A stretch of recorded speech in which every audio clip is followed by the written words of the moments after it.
아멘. 자리에 편히 앉아 주시 바랍니다. 한 주 동안에도 세상에서 믿음으로 신앙으로 사시느라 수고 많으셨습니다. 오늘 기도하는 가운데 주님과 교통하심으로 위로와 힘을 얻는 시간 되기를 주님의 이름으로 축원드립니다. 예수 그리스도 이름으로 하나님 말씀 증거하고 기도하도록 하겠습니다. 마태복음 6장 5절에서 8절까지 말씀입니다. 마태복음 6장 5절에서 8절까지 말씀입니다. 찾으셨으면 저와 함께 교도하도록 하겠습니다. 제가 먼저 읽겠습니다. 또 너희가 기도할 때에 외식하는 자와 같이 되지 말라. 저희는 사람에게 보이려고 회당과 큰 거리 어귀에 서서 기도하기를 좋아하느니라. 내가 진실로 진실로 너희에게 이르노니 저희는 자기 상을 이미 받았느니라.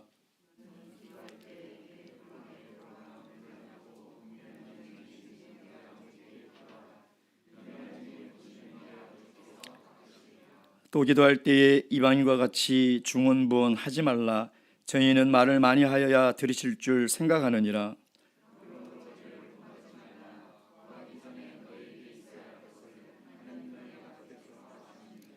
아멘. 오늘 뭐 좀 달라진 거 없나요?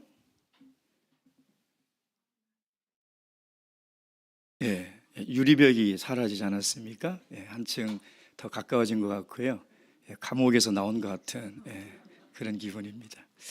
제가 2003년 예루살렘을 방문했을 때 통곡의 벽이라는 곳을 방문했었습니다. 거기는 예루살렘 성전이 수많은 전쟁을 치르고 남아있는, 유일하게 남아있는 한쪽 벽이 있죠. 원래는 서쪽의 벽인데 왜 통곡의 벽이라고 이름을 붙였는지는 여러 유래들이 있습니다. 거기를 이렇게 가까이 가서 보게 되었어요.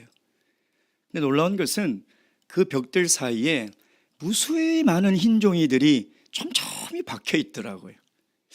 저게 뭐지? 라는 생각으로 가이드 목사님께 여쭤봤습니다. 목사님, 저건 뭡니까?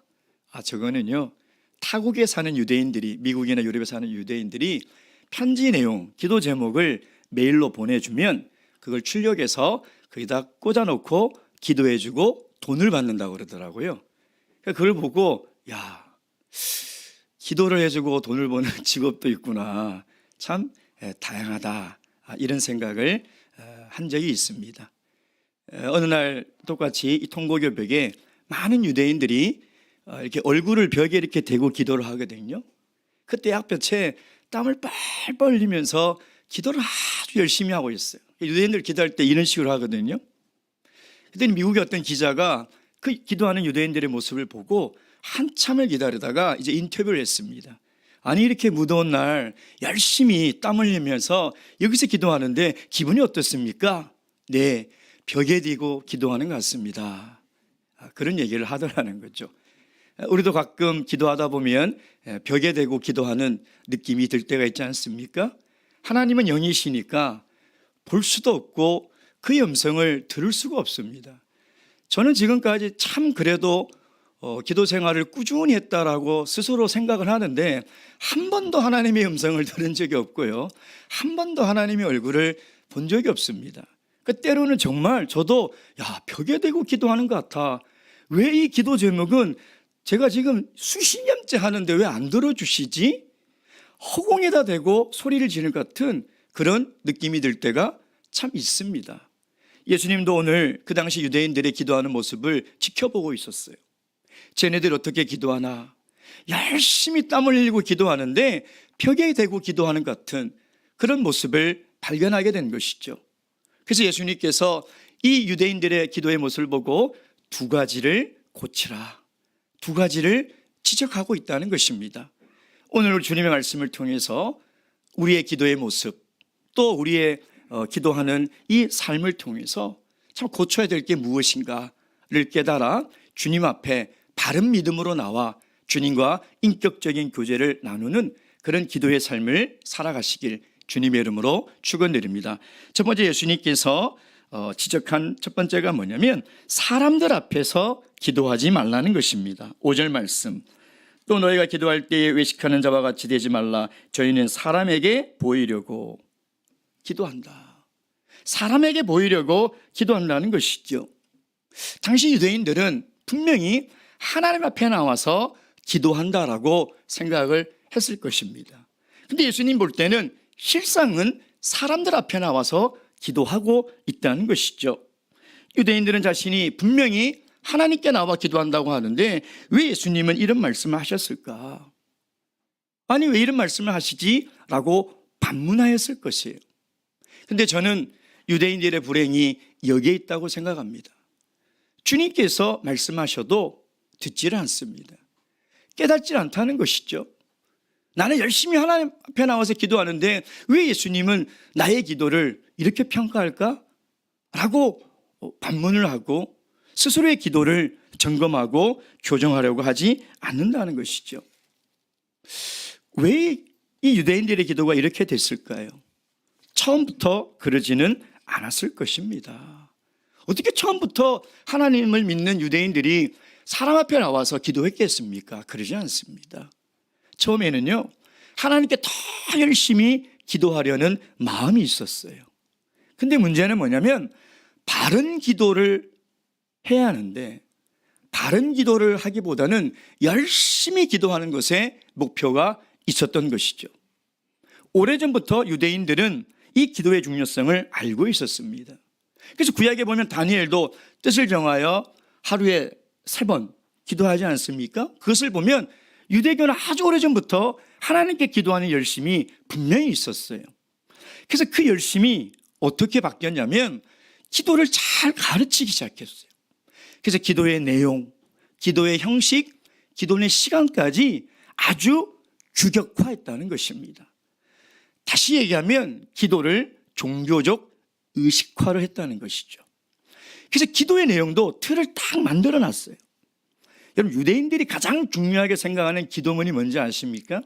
신명기 6장 쉐마입니다. 이걸 가장 중요하게 생각해요. 그러니까 유대인들은 딱 일어나자마자 해가 뜨자마자 바로 이 기도를 해야 돼요.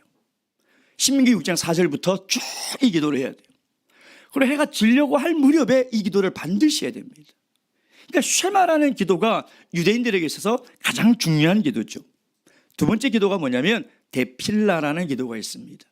이건 우리가 하루에 3번 9시, 12시, 3시 유대인들이 기도한다라고 우리는 알고 있지 않습니까? 그 기도가 바로 데필라입니다. 이거는 축복의 기도죠. 그러니까 뭐냐면 유대인들은 하루에 5번 반드시 기도하는데 일어나자마자 하는 것은 쉐마고 또 해가 지기 전에 하는 것도 쉐마며 9시, 12시, 3시 하는 기도는 데필라라는 축복의 기도문을 줄줄줄줄 외우면서 기도하는 것이죠. 마지막 기도가 뭐냐면 카디쉬라는 기도가 있습니다. 이거는 뭐냐면 거룩의 기도라는 거예요. 이 기도는 첫 번째와 두 번째와 다른 것이 뭐냐면 회당에서 예배가 끝나면 마지막에 하는 기도예요. 꼭 우리가 예배가 끝나면 주기도문으로 마무리를 하지 않습니까? 그래서 기독교의 주기도문이 어디서 왔느냐? 이 유대교 회당에서 예배가 끝나면 항상 기도를 하는 카디쉬 기도문에서 온 거예요. 그러니까 기도의 내용 형식을 딱 틀에 짜서 하고 있었던 것이죠. 근데 그러다 보니까 어떻게 돼요? 내용은 있는데 마음은 없고 형식은 있는데 진실된 마음이 없고 열심히는 하는데 바르게 기도하지 못하는 허공에 대고 하는 벽에 대고 하는 그런 기도의 모습을 예수님께서 보시고 그런 기도는 사람에게 보이려고 한다는 것이죠. 그걸 달달달달달 잘 외워서 아주 중저음의 목소리로 그리고 어떤 사람은 1번 하고 끝나는데 나는 2번 하고 어떤 사람은 2번 하는데 나는 3번 하고 그 사람들에게 나는 이렇게 열심히 기도하고 있다는 것을 보여주기 시작했다는 것이죠. 여러분, 기도를 열심히 하는 것이 잘못이 아닙니다. 근데 우리가 너무 기도를 열심히 하려고 시간을 정하고 형식을 정하고 그걸 의미 없이 반복하다 보면요, 우리도 모르게 하나님 앞에 나와서 기도해야 되는데 사람 앞에 나와서 기도하는 이 기도의 의식화, 기도의 형식화, 외식하는 기도가 될 수 있다는 것이죠. 바라옵기는 우리가 이 반복되는 기도를 하면서요, 이 처음 마음을 지키기가 참 어렵습니다. 참 어려워요. 뭐든지 반복되는 것을 우리가 그 첫 마음을 지키면서 꾸준히 한다는 것은 정말 힘든 일이죠. 그래서 몸부림을 치고 애를 쓰지 않으면 나도 모르게 기도가 그냥 형식적으로 빠지기 너무나 쉽다는 것입니다. 오늘 주님 앞에 기도하실 때에 정말 마음을 다해서 내 마음을 하나님께 내어드리고 그 하나님 마음과 서로 소통하고 교통하는 그런 아름다운, 그런 즐거운 그런 기도의 시간이 되기를 주님의 이름으로 축원드립니다. 두 번째 예수님께서 지적하신 것이 뭐냐면 중언부언 하지 말라는 것이죠. 7절 말씀 보겠습니다. 7절 다 함께 읽겠습니다. 시작. 또 기도할 때에 이방인과 같이 중언부언하지 말라. 저희는 말을 많이 하여야 들으실 줄 생각하느니라. 중언부언이 뭘까요? 반복되는 말. 저도 그렇게 생각해서 원문을 한번 찾아봤어요. 그때 원문에는 어떻게 되어 있냐면 이렇게 되어 있습니다. 의미 없는 말을 반복하는 것. 여기까지는 맞죠. 근데 그 다음 말이 의미가 있더라도 생각을 담지 않고 짓거리는 것. 이렇게 되어 있더라고요. 그러니까 의미는 있지만 기도하는 그 단어의 내용에 의미는 있지만 생각 없이 하는 것, 짓거리는 것 이렇게 되어 있더라고요. 이게 중언부언이구나. 그럼 왜 유대인들은 이렇게 중언부언 기도했을까? 그 이유가 뭘까? 그것은 바로 같은 내용을 계속 반복해서 오래 하면 하나님이 기도를 들어주실 것이라고 생각하는 거죠. 기도를 오래 같은 제목을 계속 반복하면 하나님을 설득할 수 있을 것이라 이렇게 생각한 거죠. 그러지 않고 왜 같은 말을 계속 의미 없이 생각 없이 그렇게 주문처럼 계속 짓거렸을까요? 그래서 주기도문에서도 기도가 빠지면 주문이 된다고 하잖아요. 우리가 주기도문을 아무 생각 없이 그냥 하늘에 계신 우리가 하니까 하면 그건 뭐냐면 짓거리는 거예요. 하나님 앞에 나서 그냥 짓거리는 거예요. 수리수리 마수리하고 다를 게 없어요. 그렇지 않습니까? 그냥 아무 생각 없이 반복적으로 하니까 해왔으니까 하게 되는 것이죠. 유대인들도 그렇게 생각했다는 거죠. 하나님께 오랜 시간 계속 반복하면 하나님께서 들어주실 것이다. 근데 기도의 내용을 반복하는 것, 오래 하는 게 잘못이 아니에요. 그건 잘못이 아닙니다. 문제는 그 반복하는 기도와 오래 하는 기도의 마음과 생각을 담지 못하고 있는 것이죠. 여러분, 예수님이 겟세마네 동산에 기도하실 때 여러 번 반복하셨어요. 가서 기도하고 또 왔더니 제자들이 좋으니까 깨우고 또 가서 기도하고 또 가서 기도하고 같은 내용을 계속 기도하셨어요. 반복하셨어요. 근데 뭐가 다르냐면 예수님은 그 반복되는 기도, 밤이 새는 오랜 시간 동안 하는 기도인데 얼마나 마음과 생각을 닮았냐면 땀이 변하여 핏방울이 될 때까지 마음과 생각을 담았다는 거예요. 기도를 오래 하는 게 잘못이 아니라 아무 생각 없이 오래 하는 것이 문제고, 하나님께 똑같은 기도 제목을 반복적으로 하는 것이 문제가 아니라 우리의 마음을 담지 못하는 것이 문제라는 것입니다. 저도요, 기도 제목이 참 많죠. 기도 제목이 정말 많습니다. 그래서 매일 기도를 합니다. 우리 성도님들 기도 제목을 다 놓고요, 신도회별로 또 아동부도 기도해야 되지, 학생부도 기도해야 되지.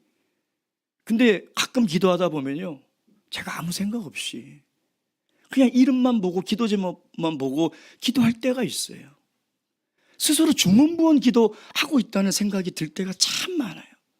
그러니까 그럴 때는 정말 정신이 번쩍 들어요. 내가 지금 뭐 하고 있는 거지? 기도한다고 무릎 꿇고 앉아서 그냥 그 명단 놓고 아무 생각 없이 의식 없이 그냥 그 기도 제목을 자꾸 그냥 되뇌이고 있는 거예요. 자꾸 매일 되뇌이면 하나님이 들어주실 거라는 착각을 하고, 저도 그렇게 앉아서 기도하는 적이 얼마나 많은지 알아요? 그 머리를 막 칩니다. 정신 차리라. 다시 온 마음을 하나님께 집중하라고. 지금 하나님 앞에 있다는 것을 잊어보지 말라고. 하나님 앞에 나와서 기도한다는 것을 잊지 말라고 계속 제 마음을 되뇌기고 하나님께 마음을 잡아달라고 기도해. 그 마음이 잡히지 않으면 기도가 안 돼요. 그 마음이 먼저 잡혀야 돼요. 근데 예수님께서 이 유대인들이 중언부언하는 기도를 지적하시면서 가장 큰 문제가 뭐냐면 이거예요. 또 기도할 때 뭐와 같이? 이방인과 같이. 이게 정말 심각한 거죠. 이게 왜 심각한 건지 알아요?